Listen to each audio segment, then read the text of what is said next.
For those of you who don't know who I am, my name is Ashton. I'm the founder of LegalServer. I feel like I know a lot of people in this room. Just real quickly, people in this room, everyone has LegalServer? Yes? Okay. Because if you don't, it may be kind of boring. Hannah had asked if we would give one of the topics that she wanted us to cover was just to talk about the things we're doing and kind of engage you in a conversation. And with me today, I've got Robyn Perry, who is about a year. Just had my 1 year. 1 year anniversary with us. She's a former legal aid attorney from New York City. She's been working with us, helping onboard and support clients. Vivian Hessel from LAF, and Peter Ashmore, who's sneaking in the back, coming up right now from Chicago Volunteers. So we're going to talk for the next hour and 20 minutes or so, and talk about various things with LegalServer. So I actually wanted to start out by telling you a quick story, which is, I don't know how much of our background you know, but in 1999, after working overseas doing international human rights work, I was asked by a group of legal aid attorneys in Chicago if I would give a presentation about technology and about how technology might be used in the legal aid space. And the outgrowth of that conversation is now what is known as ALEO. Right? So it's one of the founders of ALEO back in 1999. And as part of launching that, we traveled around the state. We met with something like 50 different organizations. Most of them had something to do with legal. Some were social service. And we asked them, what do you like about technology? What don't you like? And everyone, participated in that, kept saying, well, we need some type of tool to help us do our advocacy. And that's really where the idea of LegalServer was born. But one of the things that has been like an absolute honor and a privilege to witness over the last, my career is about 20 years since law school now, is working in the legal aid community. And we only work in the legal aid community. We don't sell to law firms, we only work in the space. And I was struck by early conversations I had in the late 90s. And one of the things that I kept hearing over and over is like, well, we're just legal aid attorneys. We don't really need that fancy technology. We're just legal aid attorneys. It had this kind of like defeatist tone to it. And over the last 20 years, I've seen that tone totally change. That, yeah, we're legal aid attorneys. Like, we kick ass. We're like some of the best attorneys here. And I think that's really true. And actually, last spring, I was asked to go to Washington, D.C. and give a talk about legal aid. And what occurred to me is that people don't really know that story. So we worked with a group of videographers and created a video. So I'd like to start today off by just showing a really quick video. It's like 3 minutes long about legal aid.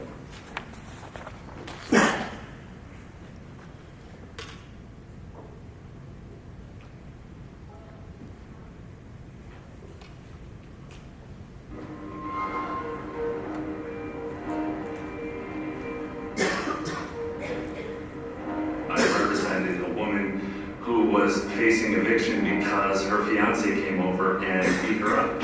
And when she called for help, the property manager and the police came over. She answered the door.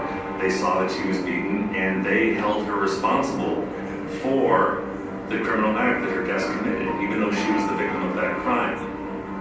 People think that somebody who can't afford an attorney is going to have an attorney given to them, and that's not the case in civil law. So tenants who are at risk of losing their home and being put out on the street with very little notice or process do not have the right to an attorney. There are individuals facing eviction, individuals who are being fired from their jobs, who all have huge human needs that aren't being met. Lawyers can help them ensure that they're not being fired, they're not being evicted. If we weren't around, then they wouldn't have attorneys because they can't afford attorneys. Pro se litigants, people who are representing themselves, lose. They just do. There aren't that many of us, and there are tens of thousands of low-income tenants who need our help. Despite the work of very good attorneys, there persists in this country a significant justice gap. of 80% of people not having access to legal services when they need it. People who are at the bottom, say 20% of our income streams, simply can't afford a lawyer. We need to encourage lawyers to use their resources to help those at the bottom end of the economic spectrum, those who can't afford lawyers. What we can do is help empower people who are making sure that the most vulnerable populations in our country have a chance to understand what's happening to them and to advocate strongly for their position. So we want to give those folks the tools to try to level the playing field just a little bit. And if we can do that, we feel good about our work. Legal aid attorneys are some of the best attorneys I've ever seen in my life, and I'm so proud to work side by side with them. Our justice system doesn't work if it doesn't work for everyone. And they've dedicated their lives to helping people who are in desperate need of help. What drives them is this whole idea of fairness, of equality, and that the most vulnerable people in our society need representation. Just because of your income, just because of where you were born, you shouldn't be treated differently by the law.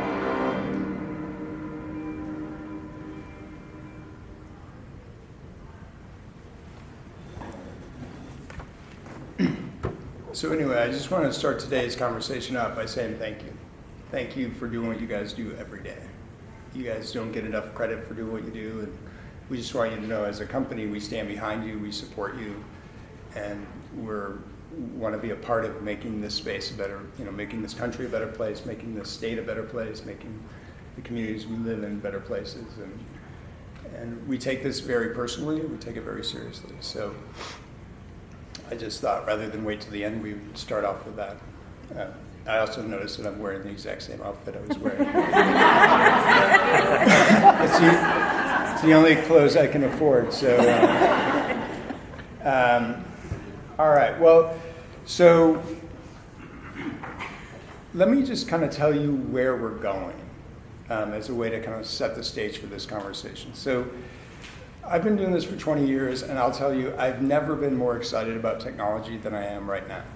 Like, what is happening in technology, at the intersection of technology and law, is completely revolutionary. I think we will start to see in the next 5 to 10 years a true payoff where technology really assists us in closing the justice gap. I think if there was ever a chance that technology was going to do that, it's right now. And I don't know what sessions you attended earlier today, but I've been in a couple that have been talking a lot about artificial intelligence and machine learning and all of that. And we are certainly really interested in that space and really going in that direction. So a lot of the type of tools that we're building right now are kind of with an eye towards that, right? Like, how do we give you insights into using your data, using information that we collect to kind of give you a sense of where you are. So I'll start by just kind of talking about some of the new types of charts and reports that we're building that can be embedded in any LegalServer page. So here's some of the new style reports. You can start to see through it. It's giving some comparisons year to year. You're able to drill into things and look at, for instance, this is showing time records by type of case and by level of service. So level of service is something new as well. I'll talk a little bit about. Does anyone use level of service in the room? Do you know what it is? All right, so this is a really simple thing, right? And it's something that kind of hit us like a ton of bricks about 4 years ago, which is when we close a case, we tell what we did on it, right? We gave advice, we did a brief service or whatever. That absolutely gives us no optics into what our capacity is as an organization, right? So we built a very simple tool called current level of service. You can add it to your case when you open a case, you can add it, you can track it, it'll log it throughout the history of a case. And it just tells us that we took this case on, and this is going to be an advice case. We took this case on, and it's a Social Security case, and it's a full rep case, whatever, right? Because that one piece of information is absolutely critical in terms of understanding what a capacity of an organization is. So we added it by level of service, and I'll show that in a couple different places. But so you'll be able to drill into your data a bit more to kind of see where you're spending all of your time and all your resources and what the value of that time is. Does that make sense? Okay. All right, another aspect of that then is a forecasting tool. So this tool here is a forecasting tool where we're trying to predict two things right now. We're trying to predict how long will this case take, and how many days will this case be open? So how many hours and how many days? Because that's critical to understanding what capacity is as well, right? And we do that by using an agency's data and looking historically at all of the data to say, what is the normal distribution of time given the closing code on the case and the type of case? And then within that normal distribution of time, we can predict, based on the issues in the case and various things, how long this case might take. So this is another example of some of the stuff that we're working on here. We're also, you notice everything I'm showing you right now is visual. We're trying to make the application a lot more visual as opposed to text-based, right? To show you things in a picture as opposed to putting just text on the screen. So obviously, level of service is required for this, because if you open a case, we can't predict how long it's going to take unless we know what you think it's going to close as. That makes sense. All right, any questions on that stuff? We're kind of short on how long we have to do this, so I want to kind of run through these. But this is like a big part of what we're doing in the future, so I want to make sure, does that seem cool or no? Are you guys like, nah, we don't need that? All right, so another big part of what, who here is, well, actually, Illinois is a little different because online intake in Illinois is done through a layout, but everyone understands the concept of online intake? Okay, so we've got another tool that is similar to online intake. It's called our external forms tool. It's coming out of beta testing this fall, so it'll be in sites next spring. But the idea behind this was online intake meets middle of the case, right? So if you think about it, somebody comes to a website, puts in their information, and that's how they apply to get services. The idea behind building those tools was, well, wouldn't it be more efficient if the client was just giving this the information?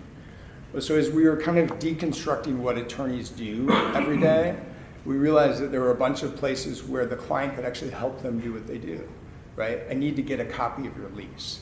So now how do you do that, right? So we've accepted the case, whatever. Now I've got to get a copy of your lease. So now I have to either email you, call you, have you fax it, have you bring it in. Somehow you have to get me that copy. Well, it turns out most people have in their pockets a supercomputer that we carry around with us all of the time, right? A smartphone. And a lot of the clients that we serve have smartphones. So what if we could build a tool that created something that they could click on and upload the document or take a picture of their lease and attach it and then send it to the organization. So external forms are just processes in LegalServer that you can create.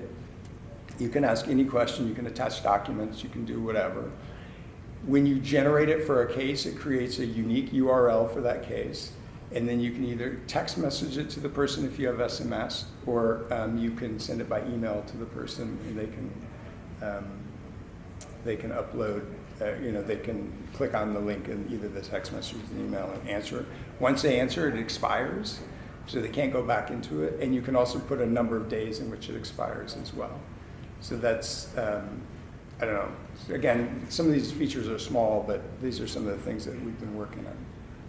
Does that make sense? All right. Does anyone here have text messaging yet? Anyone here know about text messaging? So, yeah, this is one of our problems, is we don't communicate enough of the new features we have. So for about a year now, we've had text messaging, which means that you can connect a platform called Twilio, which is a text messaging platform. It's very inexpensive, and for nonprofits, it's even more inexpensive. It's for less than a penny per text, and for like some dollars per month. I mean, it's really not a very big expense. You can get a text messaging account, and then you can integrate it to LegalServer, and you can text your clients. So from a case, instead of sending them an email, you can send them a text. You can send them reminders, you can send them things like that from the calendars. So that's the SMS tool. Can you automate that?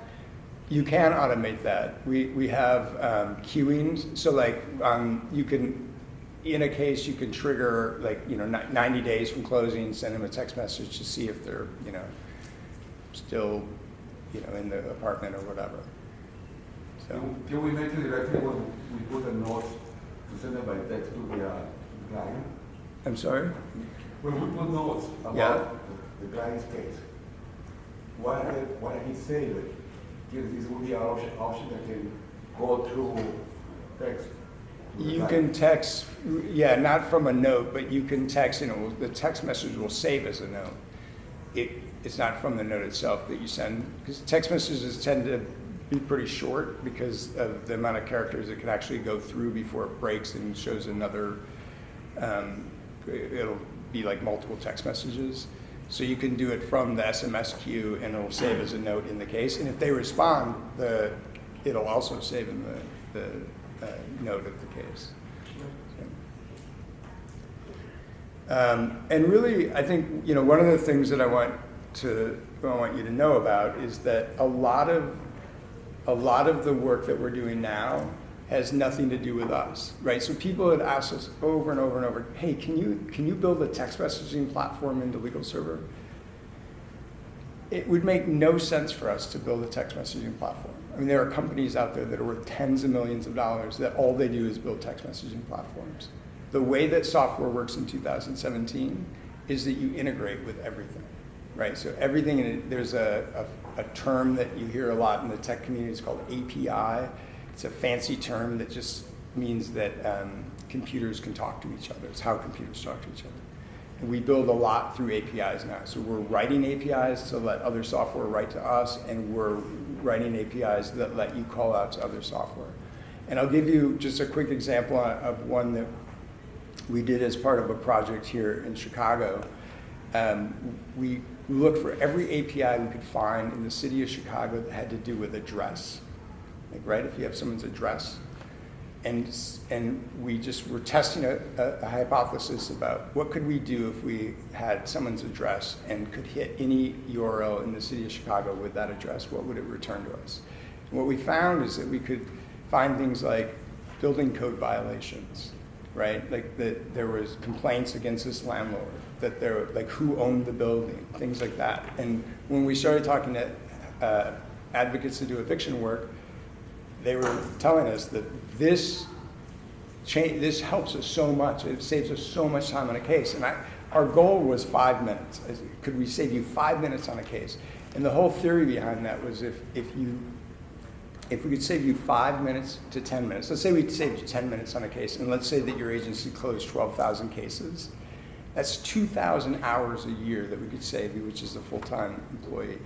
That was our hypothesis. That was what we were shooting for. The initial feedback we got was anywhere between 45 minutes and an hour and a half per case, just with that API call out to different things. So these aren't super complicated. There's nothing really all that sophisticated about them, but this is kind of how we see the future. So there was one question. Yeah. Real quick, if someone tests an app or they use an external form or tool, that, like you said, it creates a note right away in LegalServer for that response, but is there some sort of notification that goes to the assigned attorney to let them know that has come in? There is an alert that you can put on your homepage that will show incoming messages. And then what you were just describing with, being able to link to either the recorder fees or the property tax portal, whatever it may be, does that exist? Yeah, no, this is all the stuff we've been working on right now. Yep. So we haven't rolled it out into our production sites yet, but we did in a couple just to test it and see how it works. But we're trying to be very thoughtful about how we expose ourselves in the ecosystem, because we obviously can't let data leak either. That's a big part of what we have to do. So, all right, my time is up. So, about the notifications. Okay, we do something with calendar.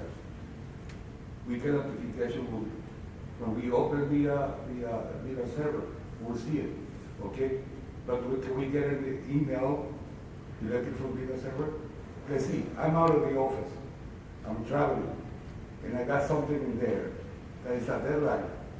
Can I get an email? I don't think that we trigger an email with that, That but would be great to have it, because you know what, if something happened, I had to make calls because I remember Yeah. something's going to happen. So we got that, and we got the other stuff to be aware of that notification. That would be great. I love it. You know, I mentioned it before in my office, but I couldn't find that. I got the task, you know, I got the information in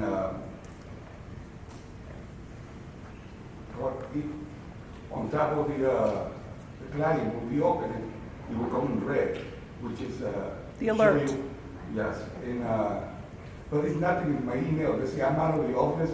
It's Friday night, and Monday is going to be something to do early in the morning, and I forgot totally about it. When I got out of the office, now it's too late, and it could be you know something that we can use a lot. Right. So you're saying you want it in your email? Yeah. Yeah. Yeah. You know, Everything like, in email. Like once I had to go from Puerto Vallarta back to Chicago to tell them something that needs to be sent by mail, you know, and there's nothing in there, you know. Have you tried opening LegalServer on your phone? If you can get to a browser, you can open it on your Yes, phone. but yeah, I know that. Okay. But it is like every notification by email, like, hey, you got Okay. something. Yeah, I hear what you're saying. You know what I mean? All right, so I'm going to pass the mic to Robyn. Do you want to Excellent. sit there, or you can stand, have- or you Can I can sit sit here? and present? I mean, can I talk in that, Yeah. and then that can show? Yeah. Are you going to man my slides? If you tell me to. That would be fantastic. Awesome. Thanks, Ivy. Yeah. Okay. Can everybody hear me okay? Fantastic. All right. So thanks for having me. My name is Robyn Perry. I am a customer support and implementation specialist with LegalServer. I spend my time with folks who have just come on to LegalServer and are transitioning from their old case management system. So I'm going to talk to you today about just a few of the tools that I find to be really helpful for my clients that you may or may not be using. So I can't actually see my slides. They decided to stop being displayed. The first one that I do want to talk about, once IV gets that pulled up, is the Activity Presets tool. Is anybody here using Activity Presets? Okay, so this is like one of my new favorite tools. For agencies who aren't using activities themselves, what activities allow you to do is record data on a case, thank you, in a more structured way than just something like a case note. So if you want to go to the first slide, what you'll see is that activity presets, they allow you to create a list of events, tasks, deadlines, or outcomes on a case based on a given activity. So if you look at the new activity, if you want to go to the next slide, if all you're using is just activities in LegalServer, it's going to look like the top half of this slide. So I can say that on a certain date, the petitioner filed a Chapter 7 bankruptcy petition in Blackacre County Court. That's great. I can run reports. I can see how many bankruptcy cases I have, where I filed Chapter 7 the last quarter. I can run really easy, structured reports on that information. So activities themselves are great if you're not using them. They're a great way to sort of look at a series of important events that have happened in your case. What Activity Presets allows you to do is sort of go a step beyond and set up in the background the ability to create automatic calendar events. So in this situation, the calendar records that I'm creating are a 30-day deadline that's created automatically when I create that activity. That says I have a 30-day deadline to mail my bankruptcy papers to the case trustee. In this situation, I've also created a 2-week task that says I also have to bring my client back in for some 341 prep to get them ready for court. So you'll see here I do have a yes-no option. So for things like deadlines and tasks, if I put those into my activity preset, I can decide whether or not to actually add them to the case. So if I'm an experienced attorney and I did my 341 prep already, I can just select no. But if I do want that reminder to mail my notes to the case trustee, I can select yes and have that pop up on the case automatically. Can I have the next slide, please? So things to consider, I won't go into too much detail, but when you do set up your activity preset, you want to say, okay, what are the activity actions, the activity actors, and the items that are going to create these calendar records. So you're going to want to configure those lookups. You're also going to want to configure the related calendar lookups like events, tasks, and deadlines. And if you use activity presets to record outcomes, you're obviously going to want to make sure your outcomes, your outcome categories, your outcome groups are similarly set up.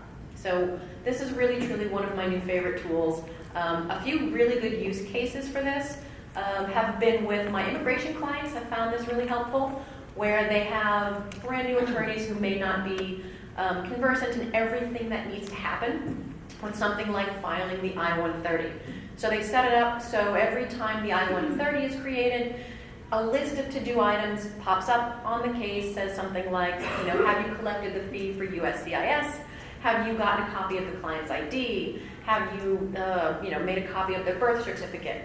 All of these items pop up on the case. You can then configure your closing form to say, okay, here's all of the incomplete tasks that you need to do on this case. Really great way to sort of remind your users for what has to happen. So activity presets, I love it, use it, it's great. Switching gears, I also wanted to talk about a few of the tools that I find really helpful with my clients, especially if you manage a lot of pro bono and volunteer attorneys. So the three things I'm going to talk about are tracking pro bono obligations in LegalServer, sending pro bono status update requests, and if we have time, I'll talk a little bit about the administrative setup of pro bono opportunities. I know Peter's going to talk to you a lot more about using pro bono opportunities. They are also great, but I'll talk to you a little bit about the admin setup for that. So my next slide, so pro bono obligations. What this allows you to do in LegalServer is create and manage obligations incurred from attorneys who attend free CLEs that you provide. So looking at this slide, this is just the create new outreach process. So I have created an outreach to train test pro bono for how to assemble immigration forms.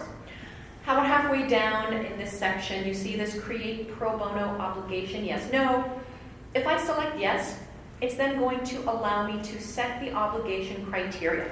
So here I've indicated that test pro bono, if they come to this outreach, they need to take one case and they need to attend one clinic event to satisfy that obligation. Next slide, please. So just creating that outreach doesn't create the obligation.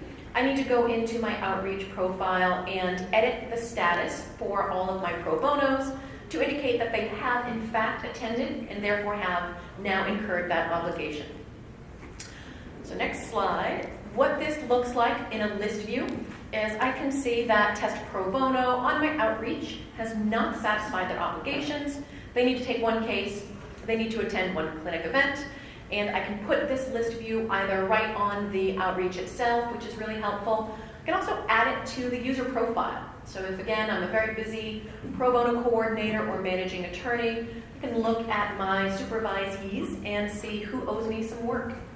Next slide, please. So the way that you actually indicate that a user has satisfied those obligations is through the creation and assignment process. So in this situation, it's just a screen grab of assigning the Testerson case to test pro bono. So if you have this configured on your site, and there is a little bit of admin setup, you can see that on our help site, but you'll see the drop down that says satisfies outreach training credit. So what this field does is it will give you a drop down list of all of the outreaches that test pro bono has attended where they've incurred some sort of obligation. So in this assignment, I'll say that I want this to count for the immigration forms training, and that will satisfy the credit. Similarly, when I go and assign test pro bono to an immigration clinic event, I will select that same satisfies outreach training credit dropdown, and in that creation process, then indicate that that obligation has been satisfied. So as you see here, in that very same list view, it's now been updated to indicate that yes, Tessa Pro Bono's obligations have been satisfied. They don't need to take any clinics. They don't need to take any clients. They satisfy this obligation with the Tessa Testerson case and the naturalization clinic that they attended. So a really great way just to, again, keep those, oh, I should call this person and remind them to take a case. You've got it all in one place. It's a really great tool to use in LegalServer if you are not already doing so. The next way to really maximize your time and mildly harass your volunteers is through the use of the status update requests tool in LegalServer. So what status update requests allow you to do is request updates from your volunteers about the cases that they have so generously taken from you. The way you'll get there is just by going to your admin tab, status update requests, and when you initially assign a case to a pro bono, you can set that target date, saying, okay, I need to see an update by a certain time. You can set that to default based on problem code. So maybe for something like a really quick bankruptcy case, you get an update every 2 weeks. Something like a longer immigration case, maybe every few months. You can set that through the admin tab. So the way you do that in LegalServer is through an email that you draft, either just by putting in some text as we have on the slide, or by using an email template if you have created an email template. I can then, if you look at the bottom of the screen, it might be a little difficult to see, but I can select all of the cases that I want to send this email to. I can filter usually on something like a target date to say when these things should go out, and I can send that email right from LegalServer. If there's more than one pro bono attorney like we have on this case here, you will on the next screen be able to see which person that you want to send that to. So that's essentially the idea behind status update requests. Where you sort of manage these things are really either on a case profile or on your homepage or both. So you sent out a bunch of status update requests. You can put this status update request list view on a case profile if you want to track any updates coming your way for that particular case. You can put the relevant block on your homepage to sort of just come in the morning, drink your coffee, and look at all of the emails that you want to send out to your volunteers. So that status update request, again, a really great way to just mass email everybody to say, hey, what's going on with your case? Just checking in, and then keep those in LegalServer. Last but not least, I do want to talk a little bit about pro bono opportunities. And this is a way in LegalServer for you to indicate that a particular case might be a great fit for a pro bono volunteer. So if you want to use pro bono opportunities, it's designed for pro bonos who are able to log in and see your cases. You can also access our Pro Bono Opportunities API to broadcast these opportunities to a third-party website. Really great work being done by some of our clients with the Pro Bono Opportunities API. But if you're just using this in LegalServer, what you'll do is in your action menu, depending on how you have it configured, you'll just go to the Pro Bono Opportunity selection, and you'll be then taken to a screen that is going to allow you to set up all the criteria that you need to tag to the case. So if you look on the next screen, I won't get into this too much, but when you set this up in the background, there's just two main things that I really wanted to point out. The first is that when an attorney logs in and they see a list of available opportunities, you have the opportunity to say, a little bit about the case to get them interested. So this first block up here, the pro bono description note, is going to be text that displays to a potential pro bono before they've confirmed that they've cleared any potential conflicts. So you want to make sure that you don't put in any sensitive data, any confidential information, something very brief about the case to get them interested. You can then allow an attorney to either express interest in a case if you've given them that permission to do so, or if you trust that attorney and you've given them that additional permission, you can allow them to assign the case to themselves. So that's what that option is. Assuming that the attorney has done their due diligence and they've checked their conflicts, you can then write a little more descriptive pro bono opening memo. This is text that is going to appear after the attorney has affirmatively declared that they don't have conflicts for this case. And then once all of these great things have been indicated by the attorney, you can set where the email should go. So who should be notified that somebody has either expressed interest in a case or self-assigned a case, and you can, again, really manage where those notifications should go. So if we look at the next block, so this screen grab is, I'm logged in as a pro bono volunteer. I've already expressed interest in a case, and this is the screen we're looking at. So if I have just simply clicked on show me more about this case, what I'm going to see is the first half of the slide. I'll see some basic client and adverse party information, and this is all going to show up before I've done my conflict check. Once I click that box that says confirmation, then I'm going to get some additional information. We see that pro bono opening memo, again with a little more descriptive text, and I've expressed again that I'm interested. I can see when I have shown that interest, and that will all display here. You'll notice way down at the bottom, there is a little box that says not interested. What's important to note is if you are going to use this tool, your attorneys only have one bite at the apple. So if they express interest and then decide that their caseload is too high or they just don't want the case anymore, they can indicate that they're not interested, but then they will no longer be able to express interest in this exact case. So something just to be aware of, one bite at the apple, they can't sort of be interested and then not be interested over and over again, so it's something just to be aware of. So next slide. So those are my very favorite tools. So if I do have a few minutes, I just wanted to take a minute to tell you about other things you may or may not be using, like our fabulous resources list. So first and foremost, our help site, if you have not been there in a while, our help site is wonderful. It has all of our LegalServer documentation. If you are a experienced LegalServer user, you haven't come on board recently, you may not have seen our onboarding portal. The link is in the slides, but onboarding.legalserver.org is an incredible resource to really go through if you are a brand new LegalServer client. We have a list of the different features in LegalServer, relevant videos, help sites, some optional homework to think about on that onboarding portal, a nice overview of the onboarding process, what to expect, pictures of all of our smiling faces. It's really great information on the onboarding portal. If you've got new staff, feel free to send them to that onboarding portal. If you're just looking for like a LegalServer tune-up, really great information on that portal. Additionally, we also have our YouTube channel. So we have lots of some of our lengthy trainings on there as well. You can really sit down and dig into admin tools. What we've done recently is add a lot of smaller 3-minute, 4-minute videos, curated playlists for people to come in and say things like, how do I add a field to a form? We've got a 3-minute video on that. So those little bites of things that are helpful. Is there a question? I was just wondering if you have the links like the YouTube and maybe the onboarding as part of the help website. So that there's like a one place that you can go and then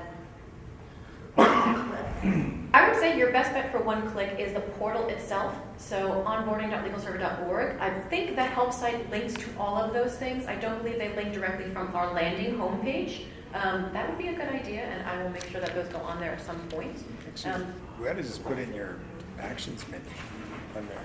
On your LegalServer site. Yeah. We also recommend, and if you are a new client, if you've come on recently, we put the link directly to the help site and the onboarding portal on your demo site. But yeah, so it's for us, it's on the help site, it's on the onboarding portal. If you want to put it, usually in your actions menu or directly from your help link, that might be fun on your site. And next up, if I have not mentioned this yet, we also have our online training schedule. You can get this from legalserver.org. Again, if you are one of our recent onboarders, the link to our training schedule is directly on your demo site. But this is where we have all of our available trainings. So we have our monthly classroom-style trainings, our new admin training. We have our essential features tour. We also, which is relatively new, if you've come on recently, we have office hours. So if you cannot get enough LegalServer in your life, every Monday from 12 to 2 Eastern, Xander Carson and myself hang out on an open Zoom. Clients come in, ask questions. Hey, can you show me how to fix my branch logic block? We'll walk through, we'll demo it, on your merry way. It's a really great way to get information, ask questions without having to type in a 15 paragraph. I click on the blue thing and then this doesn't work. Pop into office hours, come hang out with us. If people don't come, we just swap recipes. So come on over. And last but not least, if you are not yet on our site admin list, please do so. We have an admin list. It's how we communicate with your site admins about new cool things that we've released through our release notes. If we have anything that we want to talk to you all en masse about, that will go to our admin list. It's also a really great way to sort of crowdsource the brain trust of other LegalServer users. So, hey, we just got XYZ grant. You know, how are people using this? How are you collecting that information? We've run into problems with this funder. How are people dealing with it? Site admin list is really great. And last but not least, support@legalserver.org. Hey, this is broken. Hey, how do I make branch logic work? Support@legalserver.org goes to our entire team. So that, I think, is my time. I'm going to turn it over to Vivian, and we'll take questions at the end. But thanks, everybody. Right.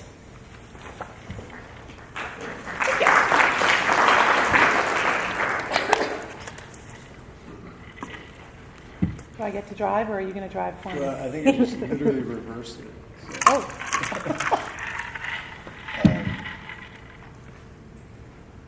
You should never let me.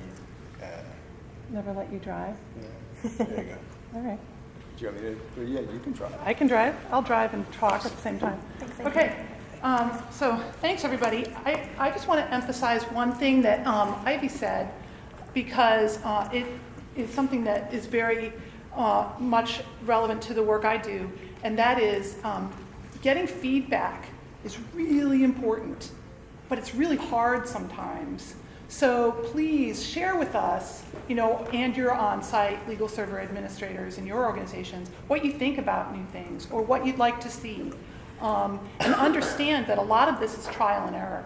We have to try things, and sometimes it won't be exactly right.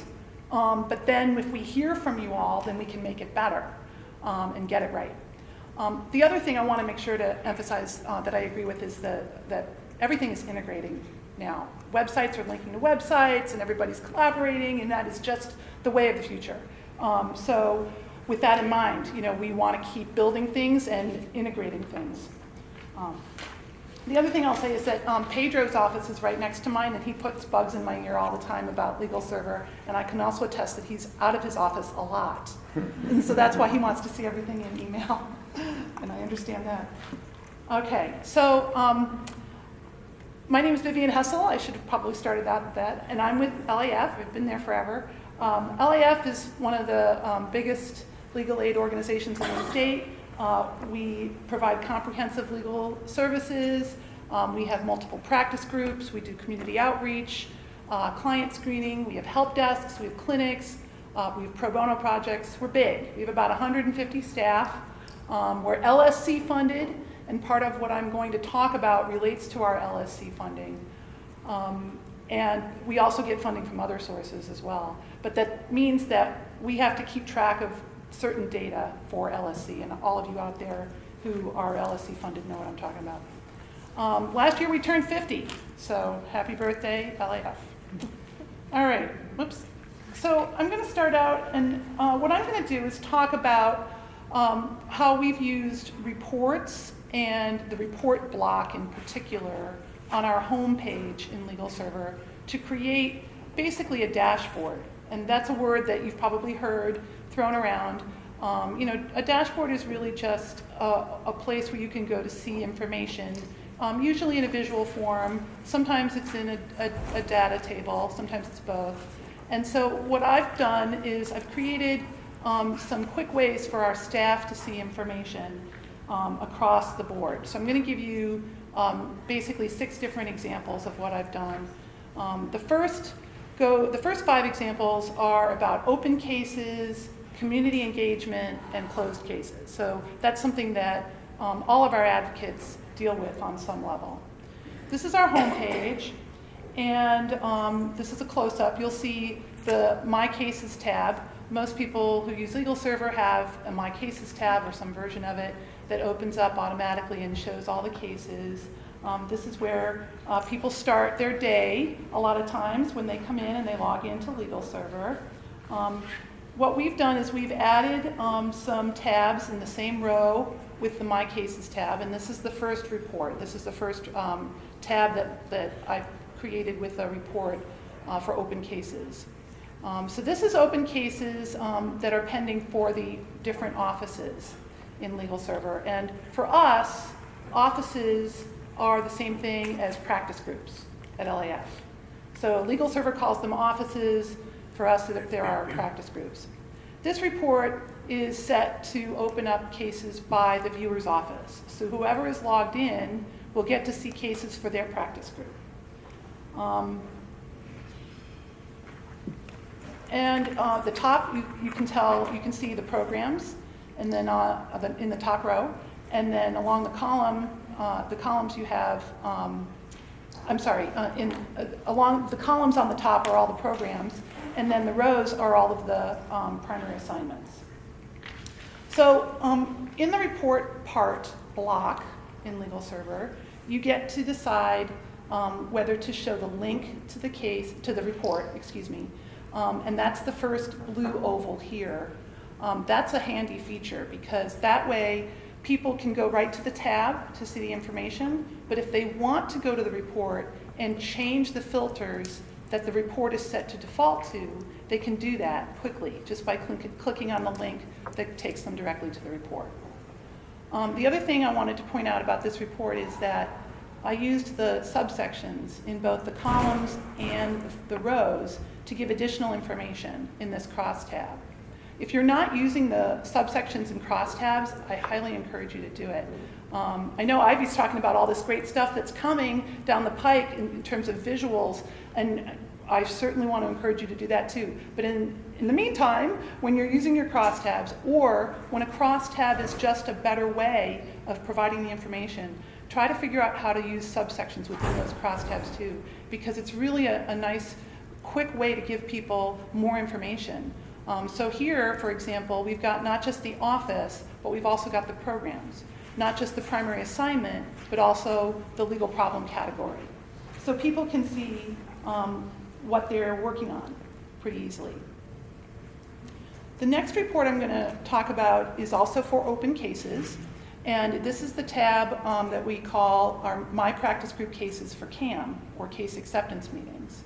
Everybody knows about case acceptance meetings if you're part of legal aid. So what we've done at LAF is we've created a report that, again, is tied to the viewer's office. And what everyone can do when they go to their case acceptance meetings is they can click right on this tab and pull up the cases that are ready to be discussed at that particular meeting.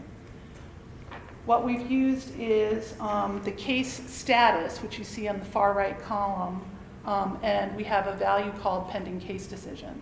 So if people mark the case pending case decision, they know it's going to be discussed at the next case acceptance meeting.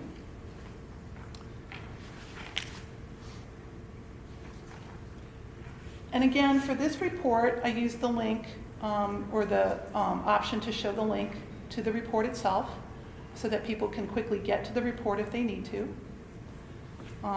The names of the primary assignments are there in alphabetical order. That's the default. But what's nice is that when you pull up the report, because we're using the tabular data from the report in this particular instance, you can also sort. So here's an example of where you might want to change the sort of the date opened column to see the oldest cases at the top. So if you want to figure out whether a case has been sort of in this investigative stage for a long time and we haven't yet made a final case acceptance decision on it, you can do that pretty quickly and easily right there in your meeting. Any questions so far? Okay, feedback. Is this helpful? Yes. Yes, good. All right. That's basically what I've gotten from the staff at LAF, but not everybody at LAF is using this report. And so I'm trying to figure out why that's the case and what it will take to get them on board, because I really think that this is a great way to use the information in LegalServer. You can go to your meeting, you can pull up the list, you can click on the ID for the case, open it up, make notes right in the meeting, assign it right in the meeting, make a record of your case acceptance decision, done, next case. So, and we have seen some of our staff doing that. My goal is to get everybody doing that. Okay, the second type of report I want to talk about is for our community engagement work. And this is an example of, again, where we use the report part block to attach a particular part of a report. In this instance, it was the pie chart. The session I was in just before this one was poo-pooing pie charts, but I kind of like them, especially when they do have the pretty colors. The example they gave were several pie charts where all the wedges were very similar in size, and I think if you've got a situation like that, then yes, pie charts are not going to be the best way to display that data. You should use something else. But if you're just looking at one pie chart, you can use it, I think, in a very quick way to show how your work is divided up. In this instance, we're talking about different types of community engagement events. And so you can see where we spend most of our time in the bigger wedges. Another thing that's interesting and helpful about the pie charts in LegalServer is that when you hover over a particular pie wedge, you can see the percentage. And so that gives you another reference point for your work to see what, how much of that work is being done. What percentage of the total is it? That's community engagement. All right. That's set for a certain period of time. Is like this last 1/3. Yes, so what I did for all of these reports is I put in date filters. So they only cover a certain period of time. And I had to finagle that a little bit because, again, this cuts across our entire agency, and I wanted it to be applicable to every practice group so that whoever's logged in, they will see information for their practice group. But I had to kind of tweak it here and there to make sure that I was covering a period of time that was relevant to every group. But they can, just like the other reports, they can click on the link if they want to go directly to the report and change the filters. Okay, so next I'm going to talk about the reports that have to do with closed cases. And again, it's just a tab and a report part. This is all of our closed cases for a particular practice group over a period of time with the closed reasons across the top. And I did a second tab that consolidates cases into two groups. First, the brief services, which would be closed reasons A and B, and then the extended rep, which would be closed reasons F through L, basically. Okay, so here's the administrative side.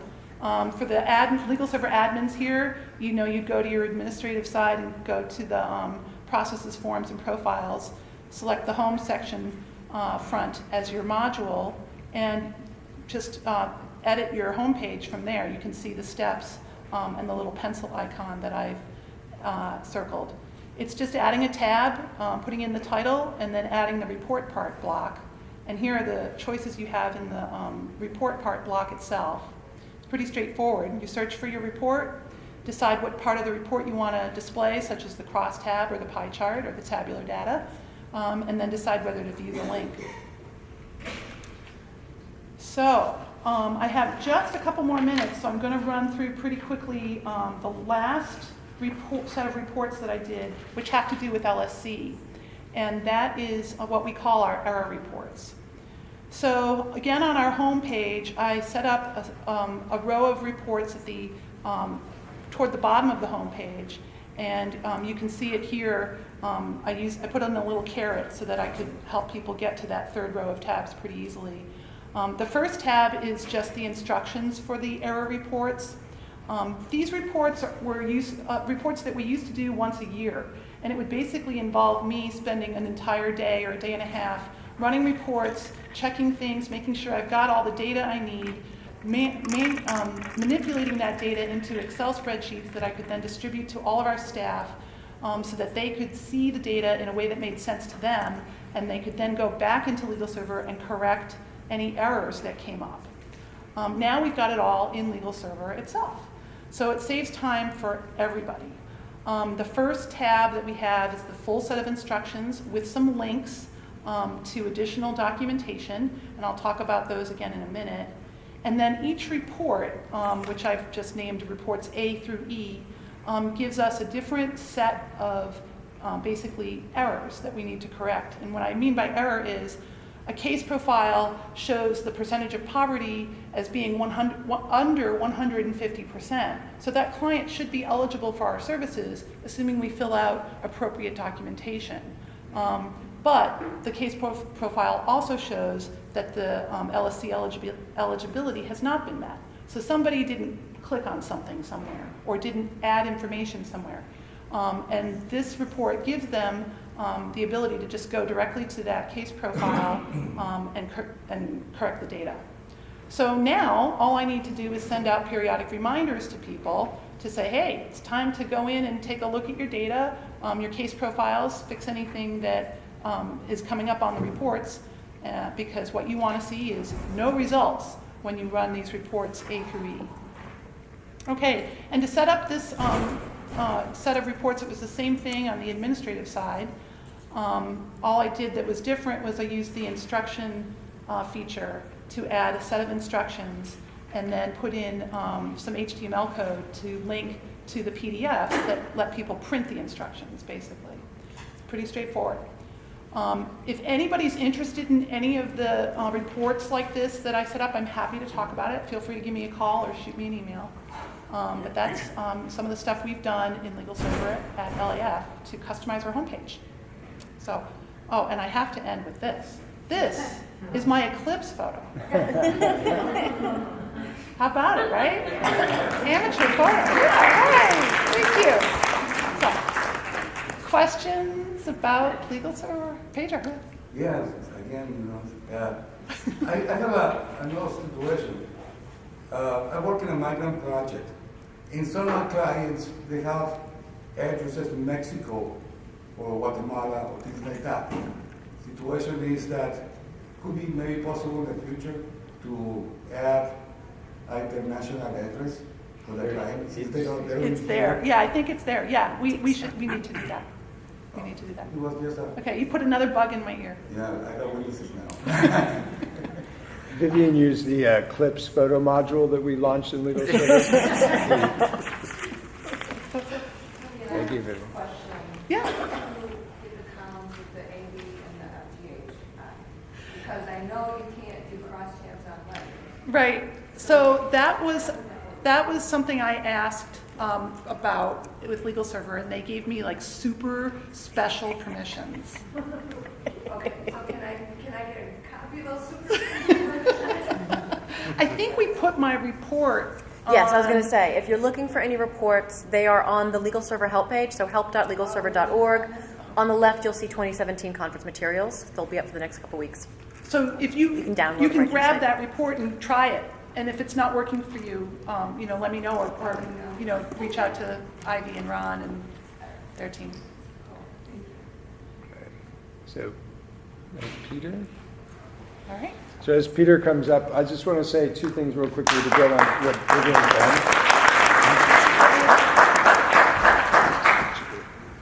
done. The tool that she used for all that is called the Reports Block tool. I don't know if you guys use that, but that tool allows you to put a report on any page. So you want to look for that. Let's see if I can get. Bless you. That one. You want to? Probably. I don't know anything about Salesforce. Yeah. Sorry. That's right. I'm Peter Ashmore. I'm the managing attorney at CVLS. While IV's getting this going, just to make an introduction. CVLS has been around since 1964. At one point, we were the oldest and largest provider of pro bono legal services in the nation. I think we're still the oldest because that doesn't change. I don't know if we're still the biggest. But we have about 22 staff versus Vivian's massive organization. But we do have 2,000 to 3,000 volunteers in Chicago or the Chicago area. We practice primarily at the Daly Center. Occasionally we go out to the collar counties, more frequently to the outer 11 districts, but usually just down in the 1st district at the Daly Center. Our 2,000 to 3,000 volunteers do that volunteer work in a variety of ways. We have 5 court appointment programs where we get appointments directly from the bench in various divisions. We have a clinic program with about 22 clinics around Chicago area, some of the suburbs. They meet once a month usually. And then we have our panel program where we interview clients and make cases available to volunteers that are sitting in their offices waiting for a call or an email, or they log on to LegalServer and indicate that they're interested through the use of the pro bono opportunities that Robyn kind of kicked off earlier.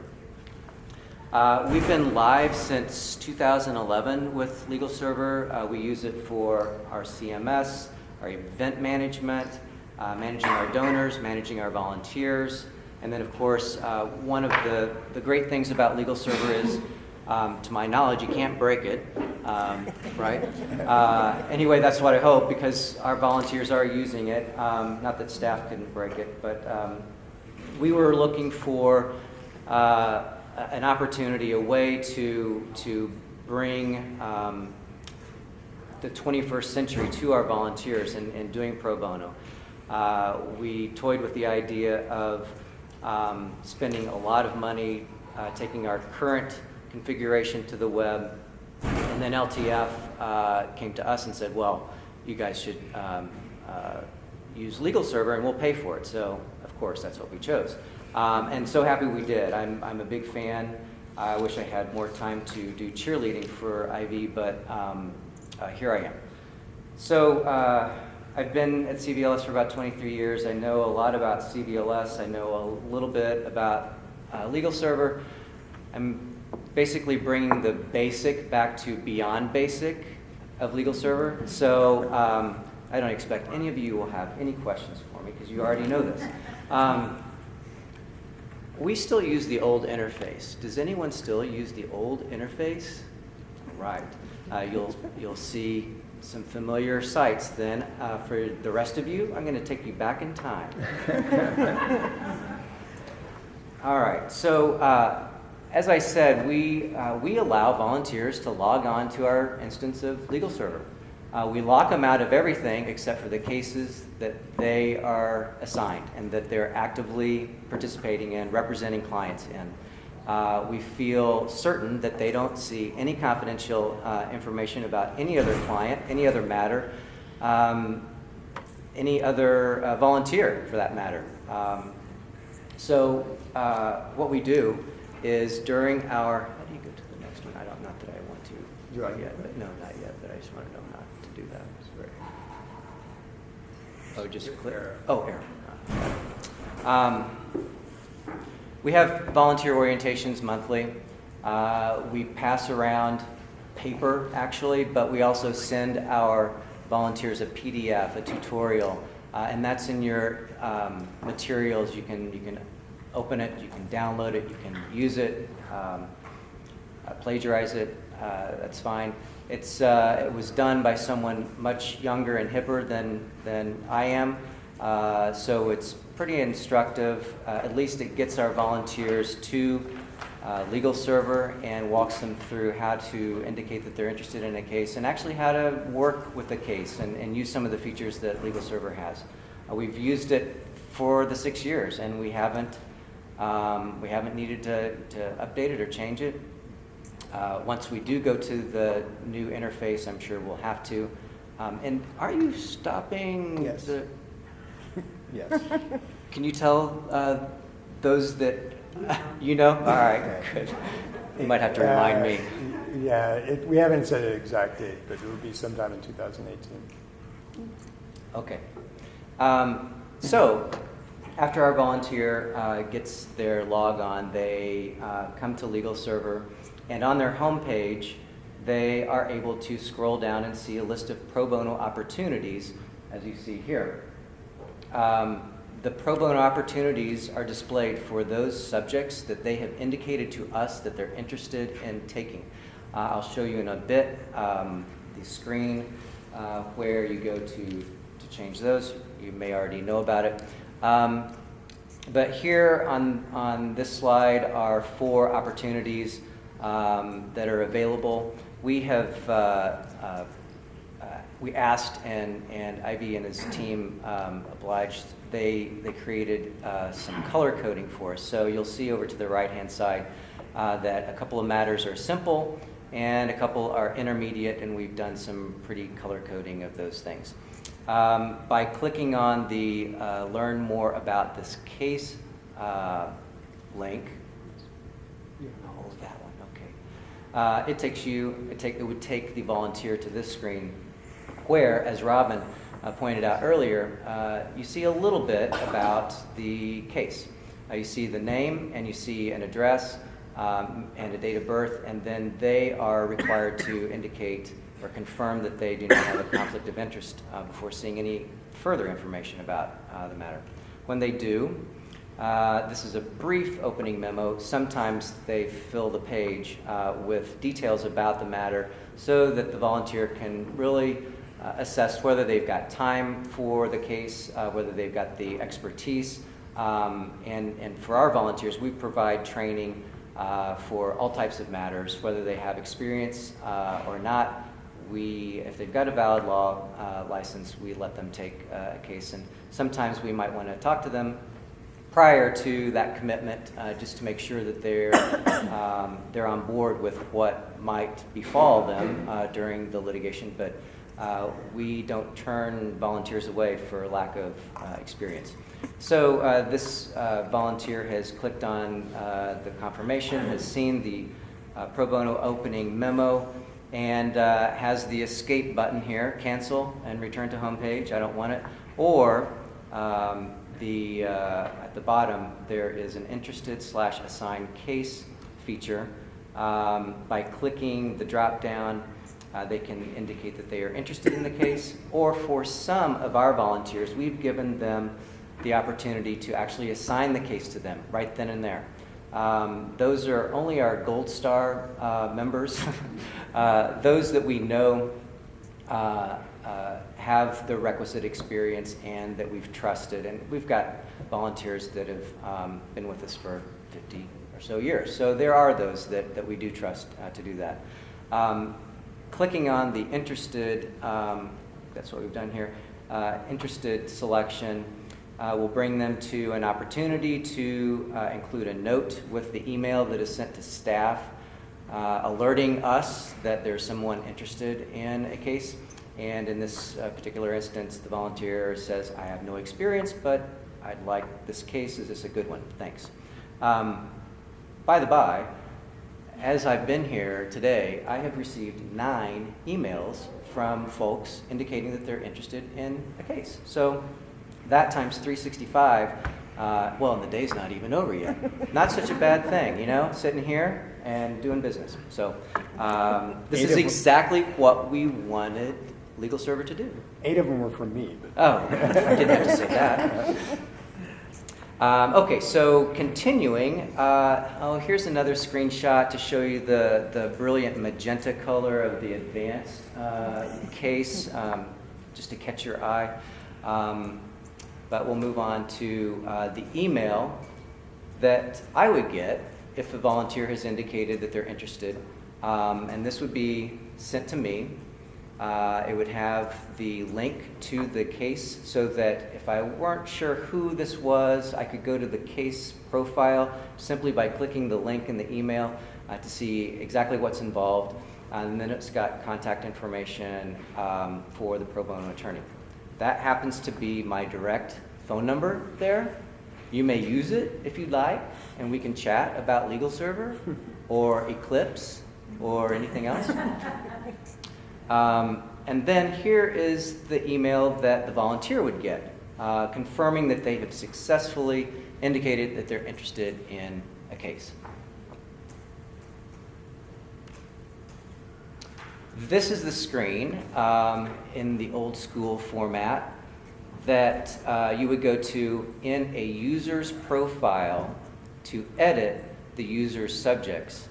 And these subjects, again, would display the pro bono opportunities in those fields for that particular volunteer when he or she logs in.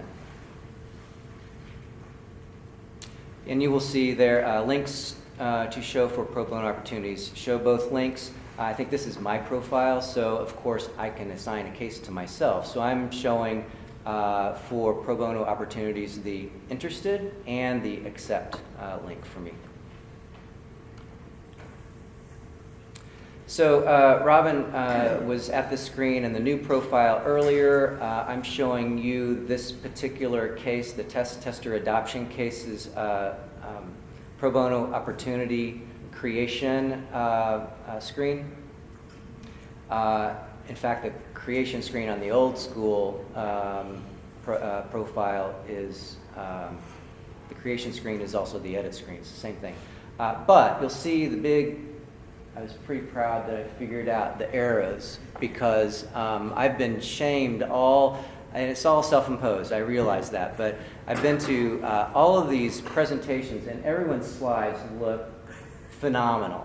My 12-year-old was like rolling his eyes at mine, so I stepped it up. I've included a few red arrows here, Vivian. Anyway, this red arrow is pointing to this feature of the pro bono opportunities that we love, and I think we asked IV to make this one for us also. Should this opportunity display for all volunteers? Yes, because this is an adoption. Everybody loves adoptions. I don't care if you have indicated that you want evictions or foreclosure matters or something really nasty.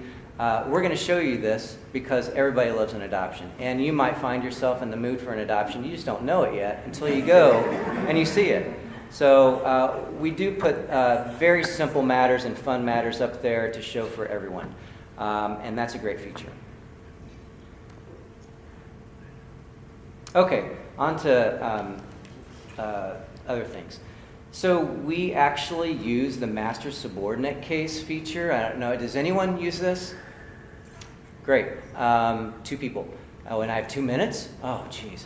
Okay, so we use it because we take minor guardian ad litem cases, and we have maybe one case with many children. Those children age out when they turn 18. We don't want to close the entire case, so we will create a case, and then we will copy that case to subordinate cases, and then as those children, one for each child, as those children age out, we will close that subordinate case, leaving the other minors open until they age out. So that arrow is pointing to the button that expands to show the cases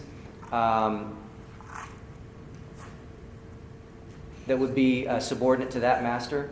And then you can click on this link, view a summary of subordinate cases, or this link, subordinate case info, to view all of the notes and all of the subordinate cases and all of the documents in each of the subordinate cases that are separated by folders. Very pretty. Even in the old school format, you're allowing a little new school GUI in there. That's great.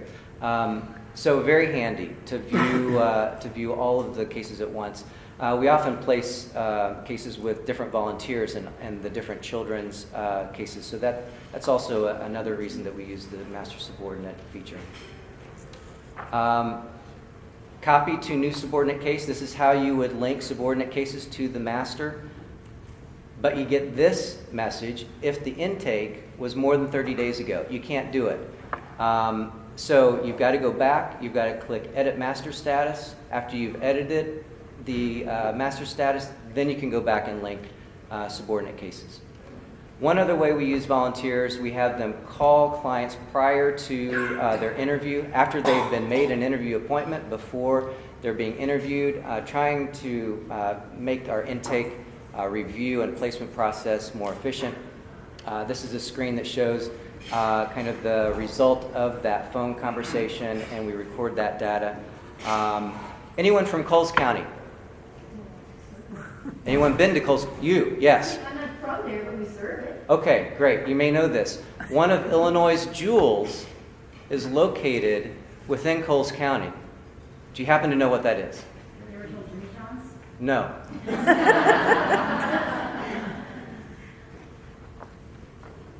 No. Ashmore, Illinois, in fact. Do you know the significant? My last name is Ashmore. Okay. It's really cool.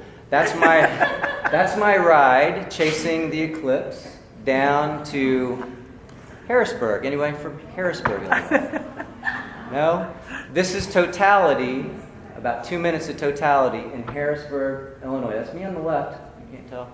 All right, and those are my friends over on the right. I met them out in this field in Harrisburg. Some of them were from Israel, and they went back and they photoshopped and they had these massive cameras, and they sent me images, and I'll leave you with this one, Vivian. Thank you very much. Let me know if you have questions. Thank you so much for that very competitive Eclipse photo contest and all of the other information that you all provided. So we have about 5 minutes left to 5 because we got started a little bit late here. I know that there are probably many specific questions that you all have, so I want to just point out a couple of things. First of all, there are affinity groups happening starting at 5 o'clock. There will not be an affinity group in this particular room, so if you have a burning question that doesn't get asked in the next few minutes, you're welcome to ask that at 5. The second thing is that LegalServer has a table set up, so you can ask your questions directly to them at their table all day tomorrow at the conference. And then the final thing I wanted to point out is that all of the slides and links that people talked about and documentation, if it was hard to see, that's all on the event app. You can download that at any time, and you can email any of these people by searching for their last name as attendees and just clicking send email. So with that, we'll open the floor up to questions, and folks who need to leave at 5 are welcome to do so. And if you can just repeat the question before giving your answer, that way we won't have to walk back and forth with the mic. So let's take it away. So we haven't used the pro bono at all. So, and we're very interested in trying to figure out how to do it. Can you set it up so that you can require, when you have these cases that you can accept or see and express interest, are you able to set that up to say only people that have gone through specific types of training can see these types of opportunities? I mean, the short answer is a qualified yes. The question also. Yeah, the question is, can you set, is this still on? Can you set up, when you set up a profile of a volunteer, can you set up what they can see? And the answer is yes. Right? You can limit them to see only certain types of subjects, and then you can set up their expertise level as well. So like if they're a novice, say, and this is an advanced case, they may not see the advanced case because they're not marked advanced. Another way you could do that is, just leave them, leave their subject turned off for a matter until maybe they've used the pro bono, what was it? Obligation, and maybe you use that feature, and once the obligations are fulfilled, then you turn that subject on so that they can see the pro bono opportunity. But just showing the pro bono opportunity doesn't mean that they get that case. So maybe they indicate they're interested and it slips through the cracks, but you know when you're reviewing that email with that volunteer that they're not going to get it until they do the training. What I want to say one more thing, and I'll just show you real quickly, because I think this is a really important part of this. We mentioned APIs and being able to talk to other things. And one of the challenges with pro bono opportunities, there are two, right? One thing you need to know about is as soon as you assign the case, it comes off the list. There is no place to maintain. You don't have to go like update somewhere else. And if it pulls up here on the internet, what some of the agencies using this are doing are integrating it to their website. So the API exposes it, allows your website to call and get a complete list of all of the training or all of the opportunities that are available, and it's in real time as well. And in the state of Florida, they did this, and they did it because the state of Florida, everyone has LegalServer, and every site now calls a central site, and so anywhere in the state you can see any opportunity in real time with that. So just pointing that out. So it is now 5, so I'm going to wrap up this formal presentation. So thank you so much to our presenters, both from LegalServer and expert users. Again, if you would like to stick around and ask more questions of them, they'll be here for a little bit. And thank you all for joining us.